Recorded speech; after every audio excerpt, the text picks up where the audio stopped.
என் தங்கைன்னு ஒரு நாடகத்தை திருச்சியை சேர்ந்த நடராஜன் எழுதுறாரு. ஓ.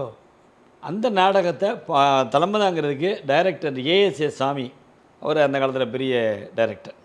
இந்த ஏஎஸ்ஏ சாமிகிட்ட தான் கலைஞர் அவங்க அசிஸ்டண்ட்டாக இருந்தார், ரைட்டராக இருந்தார்.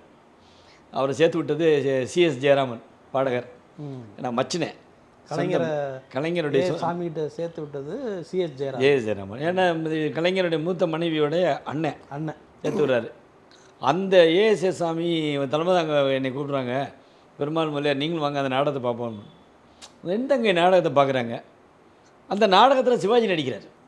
இவர் பெருமாள் மொழியார், இந்த பையனை தான் நான் சொன்னேன் சாமி, எப்படி நடிக்கிறான் பாருங்கன்னு.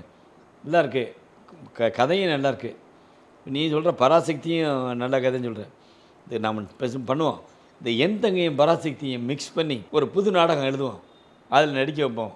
ஓஹோ அப்படிங்கிறது. சரி, நீங்கள் தான் டைரக்ட் பண்ணணும். இப்போது நான் குடிக்கிறதுக்கு மன்னிக்கணும், அந்த பராசக்தியை பார்த்து தேர்வு பண்ணுறதுக்காக ஏவிஎம் செட்டியார் அவர்கள் நாடகம் பார்க்க வர்றாருல்ல, அவர் பராசக்தி இன்னும் பார்க்கல. பராசக்தி யார்?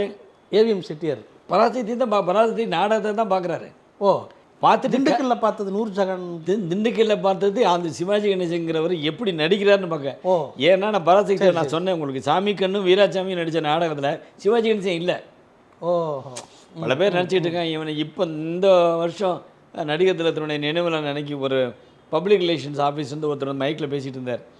அவர் கூட முதலமைச்சரை வச்சுக்கிட்டே தவறான தகவல் கொடுத்துட்டு இருந்தார். பராசக்தி நாடகத்தில் சிவாஜி நடித்து அப்படின்னு சொன்னார்.